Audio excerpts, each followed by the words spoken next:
Suite, livre, Les morts de ma conscience de demain. Bévillot. Il s'appelait Bévillot. Il était jeune, très instruit, dynamique. Son défaut était de prêcher la vertu par l'exemple, donc d'avoir des principes rigides de vie saine au milieu d'hommes sans âme. Son drame était de vivre célibataire alors que son âge et sa mère lui commandaient de se marier.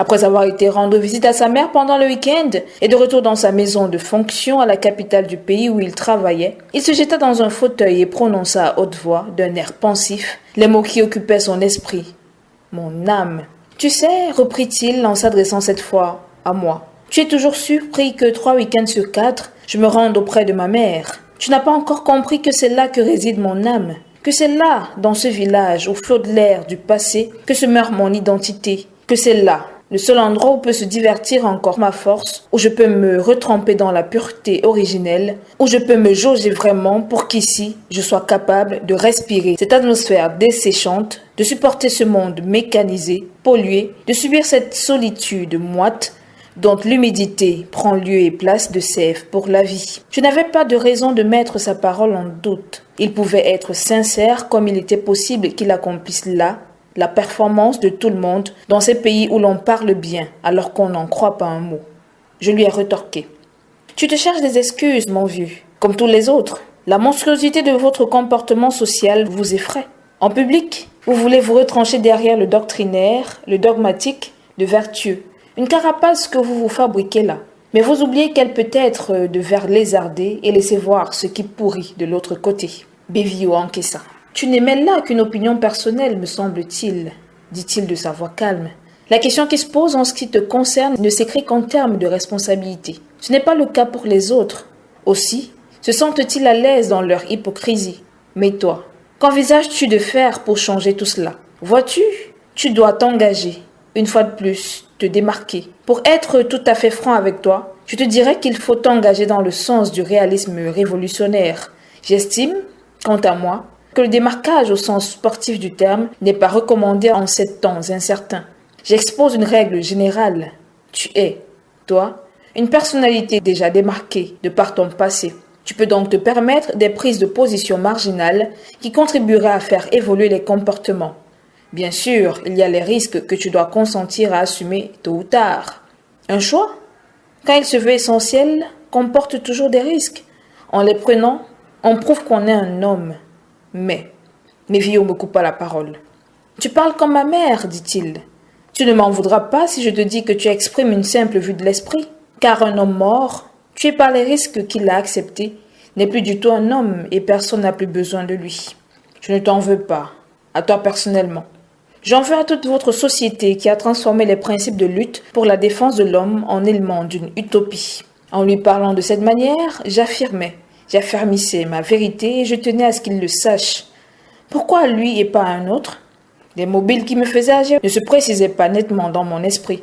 Mais je savais qu'il fallait m'ouvrir à quelqu'un et c'est à ce garçon de mon âge, frais et mollu de l'université qui, comparé à moi, paraissait 10 ans plus jeune, que je confiais mes réflexions et sur qui j'orientais mon action. Certes, chaque fois que nous avions eu un entretien, Bévillot s'arrangeait toujours après pour être avec un homme de la police, un homme politique en vue, et faisait glisser la conversation avec un interlocuteur sur des sujets et un rapport avec moi. J'étais cependant persuadée qu'il racontait aux uns et aux autres des histoires à dormir debout. Son but, je le devinais, était d'éviter de faire croire qu'il entretenait avec moi des rapports privilégiés, sujets à caution. Il avait peur d'attraper le rhume des dictatures dont on ne guérit pas, le camp de concentration. Parmi les traits distinctifs du personnage, cette peur de paraître au-dessus des autres, ou plutôt ce souci de rester monsieur tout le monde, de ne pas se compromettre, de justifier les moindres faits publics aussi bien que privés, me déconcertait. Il n'y a que les opportunistes et les sans scrupules pour agir ainsi. Or, Bévillot n'était ni opportuniste ni cynique. J'entrevoyais donc derrière ce comportement le manège d'un acrobate jonglant avec les êtres et les situations sans pour autant s'exposer à l'œil inquisiteur de l'observateur politique avisé. Je peux me targuer de connaître les hommes. Celui que j'ai en face de moi est de ma race. Voilà pourquoi je lui fais confiance en ces temps maudits où l'on doit se méfier de son propre gosse du moment qu'il appartient aux jeunesses du parti au pouvoir. De se méfier de son épouse si elle appartient à l'organisation des femmes du parti au pouvoir. de se méfier de son ombre si elle se profile sur le carré que s'est réservé le pouvoir. Bévio ne voulait pas entendre parler d'épouse. Je l'ai su le jour où Mahata, tout en pleurs, est venu m'annoncer son intention de quitter la ville. « Que se passe-t-il » lui ai-je demandé. Traversant de part en part son cœur de jeune fille perverse, Mahata vivait simplement son premier grand chagrin d'amour. J'en fus content pour elle, car enfin, ce chagrin lui permettait de se sortir du drame dans lequel elle se débattait. Une fille qu'utilisent les polices parallèles et les proxénètes est condamnée à se dessécher. Mahata prouvait qu'elle s'échappait de cet assèchement et qu'on pouvait espérer la remettre sur la voie de l'épanouissement de son âme. « Raconte tout, lui intimai-je. »« Hier » commença-t-elle. « Non, coupai-je. Dis-moi qui il est, comment il vit, quelles activités particulières il mène. Décris-moi votre première nuit. Parle-moi de vos rapports ultérieurs jusqu'au moment du dénouement d'aujourd'hui. Je pourrais peut-être t'aider à trouver une solution. Je ne tiens pas à ce que tu me le lâches. » Les mots qui tombèrent de la bouche de Mahata me parurent être des corps complètement diathésiques. C'étaient des mots malades. Pourquoi ? Je ne sais pas. Mais cette impression resta vive en moi. Il se trouvait assis face à son verre rempli de Coca-Cola, comme un chrétien à genoux face à ses péchés dans le confessionnal, commença Mahata. Son visage que couvrait le voile d'un sourire énigmatique mais indulgent allait d'un personnage à un autre, d'un mouvement à un autre, d'une table à un autre, un couple à un autre, lentement, pesamment, dans un restaurant où je venais d'entrer. De toute son attitude d'attention patiente émanait une impression de force tranquille, mais aussi de paix qui se répandait autour de lui, comme une atmosphère sécurisante, bienveillante, comme un baume, comme un calmant. Je me suis dirigée vers sa table et sans rien lui dire, j'ai tiré une chaise et je me suis assise. D'un signe de tête, j'ai invité le garçon à venir prendre ma commande. C'est à ce moment qu'on a commencé à le servir. Il allait manger. Pendant tout le temps que dura le repas, il ne parla pas. Peut-être parce que je faisais semblant de l'ignorer. Mais il me regardait sans effronterie, sans indifférence non plus. À la fin de son repas, il s'attarda pour siroter un digestif. Alors que je me demandais pourquoi il ne partait pas, je l'entendis déclarer d'une voix au timbre étrangement calme et clair: « Quand vous vous déciderez à terminer votre dessert, alors je pourrai me lever et vous raccompagner, à moins que vous ne disposiez d'une voiture personnelle. » Je ne daignai pas répondre. Après mon repas, je me levai sans plus m'occuper de lui et je sortis. Il me suivit dehors en prenant son temps et sans montrer qu'il se préoccupait de moi. Il monta dans sa voiture, ouvrit sa portière et mit le contact. J'ai pris place à ses côtés. Pendant tout le parcours, nous n'avons pas ouvert la bouche. Comme un point nerveux voulant défoncer une peau tendue de tambour, c'est ainsi que mon cœur battait contre ma poitrine, car je réalisais en cours de route que monsieur ne me demandait même pas où j'allais. Mon appréhension se justifia quand, à l'arrêt de la voiture, monsieur coupa le contact, me regarda longuement, s'empara de mon sac et, toujours sans s'occuper outre mesure de moi, s'en alla ouvrir sa maison. Je l'ai suivi, décidé à le gifler et à me retirer. Il me prena sans doute pour une grue. Ma mission, à ce rythme-là, me parut trop simple. Je craignis qu'il ne m'utilisât que comme une passade, un complément au dessert qu'il venait d'absorber. Le monsieur se sait en effet beau garçon. Il irradie le charme, il est aisé. Je connais le genre, insolent et tout. Sauf, ce pourtant, quand j'ai posé mon pied sur la moquette de son salon de célibataire, il s'occupait déjà de nourrir d'eau une fleur blanche nageant dans un grand bocal de verre. « Je ne vous connais pas, me lança-t-il sans me regarder. Si vous refusez que nous fassions connaissance, je n'insisterai pas. Alors, taisez-vous jusqu'à ce que vous rentriez chez vous. Je suis seule ici et j'ai parfois besoin de présence humaine. La solitude élève à la maturité de l'âme, mais elle avilit lorsqu'on a hérité d'une pathologie biscornue. Voilà l'explication du rapt que je viens de réaliser, avec votre bienveillante complicité. Mais je ne demande pas de rançon, et ma prisonnière bénéficie de toute sa liberté de mouvement. D'ailleurs, vous ne serez pas seul à meubler ma solitude. Voyez, accroché au mur, le portrait de ma mère. Admirez la beauté de ce nénuphar. Bien. Cela dit, vous avez cette chaise longue à côté du tourne-disque et vous avez tous ces disques. Vous avez aussi, à côté de la salle de bain, un lit somptueux pour l'achat duquel je me suis ruinée. C'est là que je revis mon paradis biologique. Au fond, là-bas, il n'y a que des haut-parleurs et des romans. Il se retourna, me regarda et conclut. L'heure du choix pour vous a sonné. Et comme dirait un ami, l'heure des risques aussi. Après cette phrase, monsieur ne s'occupa plus de moi. Je le vis entrer dans sa chambre et laisser la porte ouverte. 10 minutes plus tard, je le suivis. C'est de cette façon que Bévillot mène et règle ses problèmes. Avec lui, vous êtes un prisonnier libre. Après une sieste au cours de laquelle il ne fit que dormir, il voulut bien me remettre les clés de son appartement avant de se rendre au bureau. Il s'arrêta cependant au seuil de sa chambre et me dit « Si vous ne voulez plus me voir, laissez la clé sous le paillasson et partez. Vous resterez un visage d'ange qui n'était pas mon gardien. Autrement, je suppose que vous avez des courses à entreprendre dans les magasins. Si vous voulez les effectuer seul, allez-y pendant l'après-midi. Nous ferons dans ce cas plus ample connaissance ce soir. Si vous préférez que je vous accompagne, attendez-moi. Je passerai vous chercher à 17h30. Entre-temps, écoutez donc de la musique ou lisez des poèmes ou baignez-vous.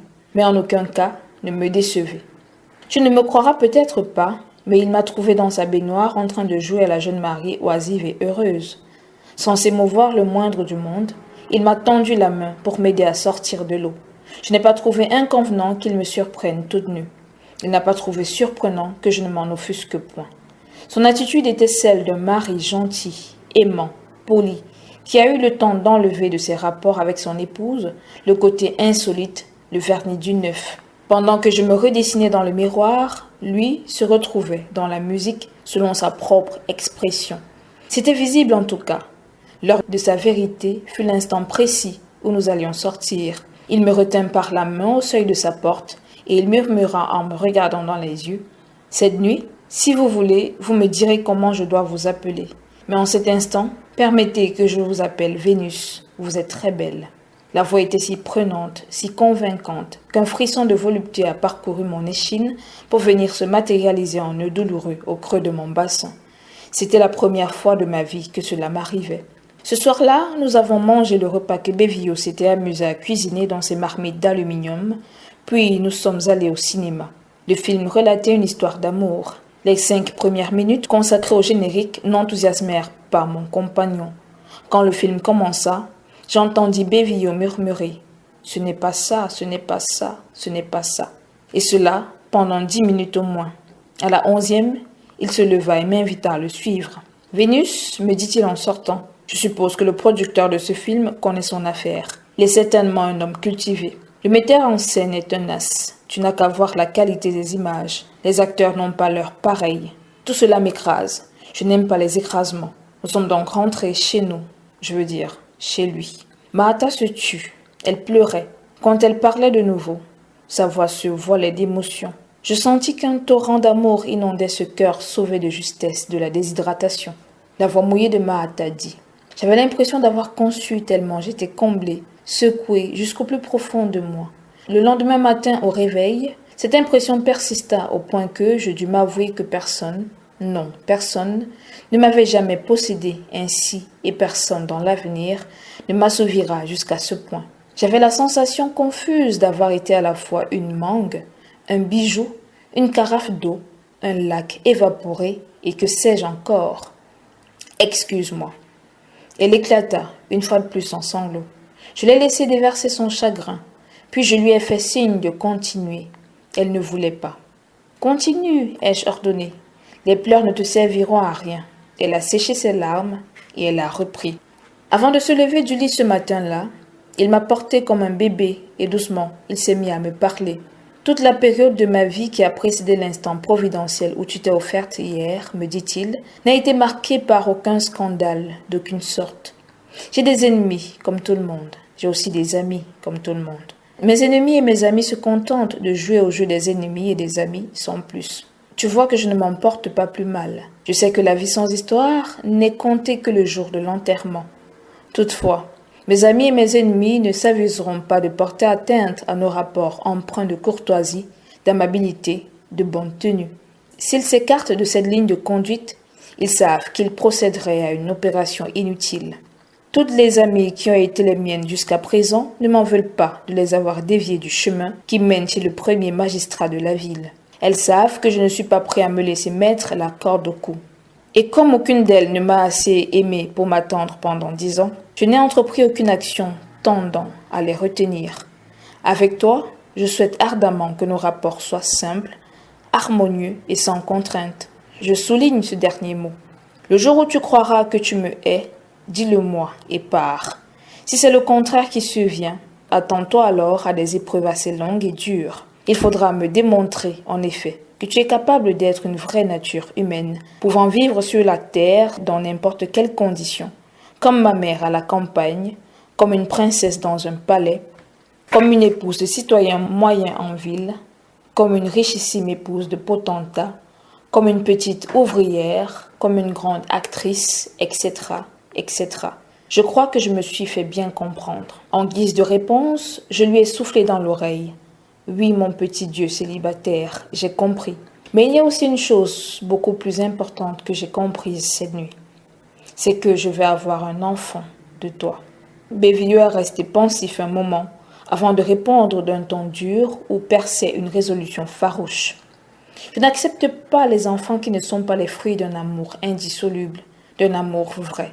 Dans notre monde de science et de prospérité économique, le mot bâtard doit sortir du vocabulaire.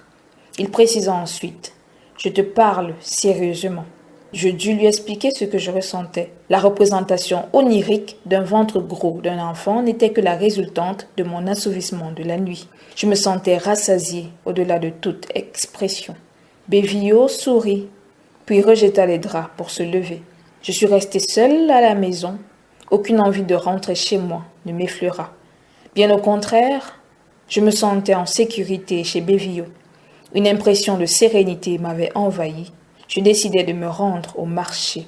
Bref, une semaine plus tard, je me retrouvais accaparée par mon amour. À certains moments, je me demandais si je n'étais pas née Madame Bévillot. À d'autres moments, j'avais la certitude absolue que rien ne pouvait m'empêcher de mourir et d'être enterrée dans le caveau des Bévillot. La lune de miel dura 3 mois. Ma conviction se transforma en certitude. Je m'étais incrustée. Ce n'est que 6 mois après la première conversation que nous avons eue ici, toi et moi, que je me rendis compte de l'ignorance dans laquelle je me trouvais de la vie de celui que je considérais comme mon mari. Je compris que Bévillot se découvrait à peine, parlant peu de lui-même et des autres, mais beaucoup de ce que disaient ces autres. J'avais vécu jusque-là comme dans un conte merveilleux bâti autour de moi par la personnalité sécurisante de Bévillot. Je résolus d'en savoir plus sans même me demander si cette opération était utile. Un soir, je m'enquérais de l'indice salarial de mon compagnon. Je voulus savoir s'il avait des économies, des projets, etc. Sa réaction ne me surprit qu'à moitié. Il m'avait écouté sans broncher. À la fin de mes questions, il s'exclama. « Eh bien, nous y voilà. Mademoiselle envisage déjà de partir. C'est pour quand, s'il vous plaît ?» Comme je ne répondais pas, il quitta sa chaise longue, vint me retrouver au divan et interrogea doucement. « Tu as tous tes esprits, je suppose. Bon. Te souviens-tu des propos que je t'avais débités le premier soir ? Il n'y a que ma femme qui peut se permettre de me poser de telles questions. Si tu les poses, c'est que tu t'estimes en droit de le faire. Or, pour être ma femme, il faut avoir prouvé qu'on peut m'attendre encore 10 ans. Et d'un. Ensuite, qu'on peut accepter de vivre comme ma mère a vécu. Or, ma mère, c'est la déesse de la terre, celle qui hante ces champs labourés à la houe, peuplés de boutures, plantés le dos en arc de siècles et coupés par des rivières qu'endiguent les canaux de fermentation destinés à recevoir les tubercules de manioc. Je te donne 2 semaines pour tout abandonner et rejoindre ma mère. Tu iras habiter chez elle pendant 2 ans, à tes risques et périls, car après cette période que j'appelle de rééducation psychosociale, tu n'es sûre de devenir mon épouse que 8 ans plus tard. Alors, je pourrai répondre à tes questions. Les 2 semaines ont expiré hier et je suis toujours ici. Quand Bévillot est revenu aujourd'hui, il m'a dit de me préparer à rentrer chez moi. Tout s'est passé comme au premier jour, silencieusement. Je n'ai pas eu le courage de lui avouer que si je ne suis pas partie chez sa mère, qu'il n'aille pas croire que l'épreuve me fait peur. Ce dont j'ai peur, c'est de me séparer de lui un seul jour. Je l'ai dans le nombril, cet homme.